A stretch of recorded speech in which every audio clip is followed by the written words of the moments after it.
There's a diesel engine that regularly survives 500,000 miles without a rebuild.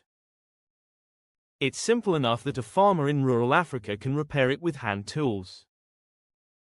It gets 30 miles per gallon in a full-size truck. And it's been illegal to buy new in America for 37 years. The engine is the Toyota 1HDFTE. And it wasn't banned because it's dangerous, or dirty, or unreliable. It was banned because it's too reliable. In the next 4 minutes, I'm going to show you exactly who lobbied to ban this engine, why a 500,000-mile lifespan threatens the entire automotive business model, and the only legal loophole left to get one in America before that gets closed too.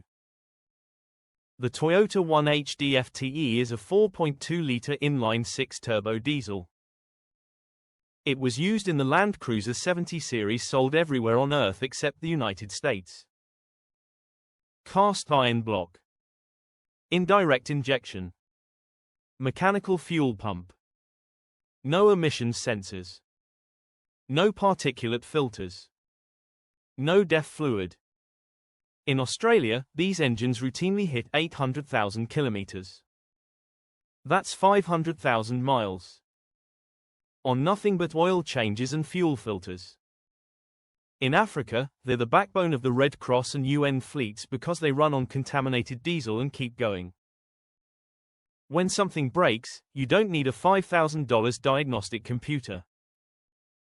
You don't need to reflash modules. A shade tree mechanic with a socket set can rebuild the entire fuel system in a day. Here's the problem for manufacturers. If you sell someone a truck in 2000 and it's still running in 2030, you just lost 3 or 4 new vehicle sales to that same customer. The 1HDFTE doesn't just last. It lasts so long it destroys the replacement cycle. Compare that to a modern 3.0-liter eco-diesel V6 in a Ram 1500. Emission system failures at 80,000 miles. High-pressure fuel pump failures at 120,000. DEF system failures at 150,000. It's engineered to fail just outside the warranty window. So how did they kill it? 2 laws. Both designed by the automotive industry. Ban mechanism number 1, the chicken tax. In 1964, Europe imposed tariffs on American chicken exports. In retaliation, President Lyndon Johnson signed the chicken tax, a 25% tariff on foreign-built light trucks. This made importing a Toyota Hilux diesel or Land Cruiser 70 economically impossible. The stated reason was protecting American poultry farmers. The real purpose was protecting Ford and GM from superior Japanese and European truck engineering. And it's still in effect today. Ban mechanism number 2, EPA emissions standards. In 1987, the EPA implemented particulate matter standards that specifically targeted indirect injection diesels like the 1HDFTE. These engines could not meet the new standards without expensive after-treatment systems.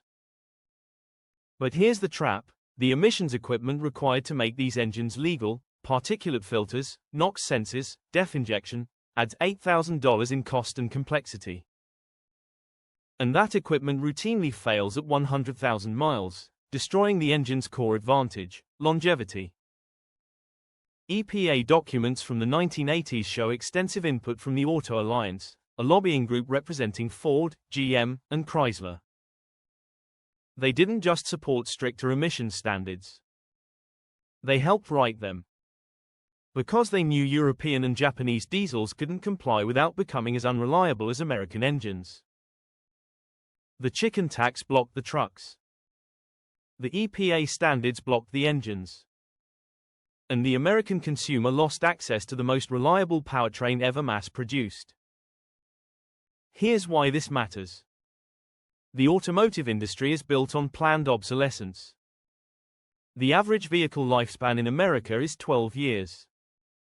Manufacturers need you to buy a new vehicle every 8 to 10 years to sustain production volume.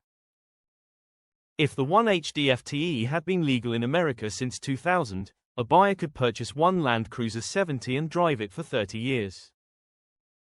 That eliminates 2 to 3 new vehicle purchases. Multiply that by 200,000 buyers per year, and manufacturers lose 400,000 to 600,000 unit sales. This is why modern trucks use turbocharged 4-cylinder engines in half-ton trucks. Why they use 10-speed transmissions with paper-thin clutch packs. Why they integrate basic controls into failure-prone touchscreens. Short lifespan is the business model. Manufacturers advertise 100,000-mile powertrain warranties like it's a badge of quality. But think about what that's really saying. We're so confident this will break that we're only willing to cover it for 100,000 miles.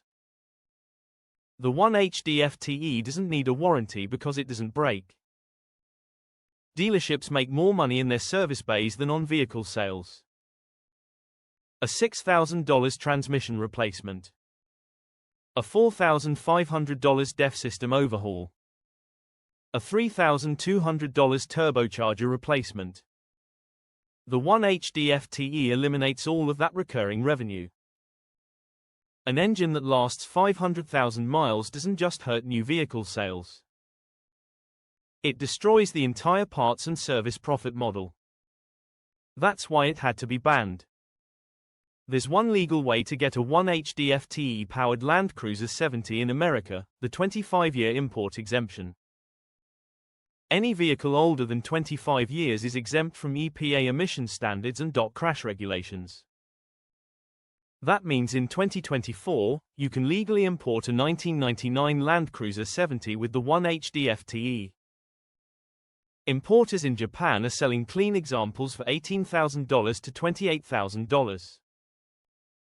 Add $3,000 for shipping and customs, and you own a vehicle that will outlast any $70,000 American truck.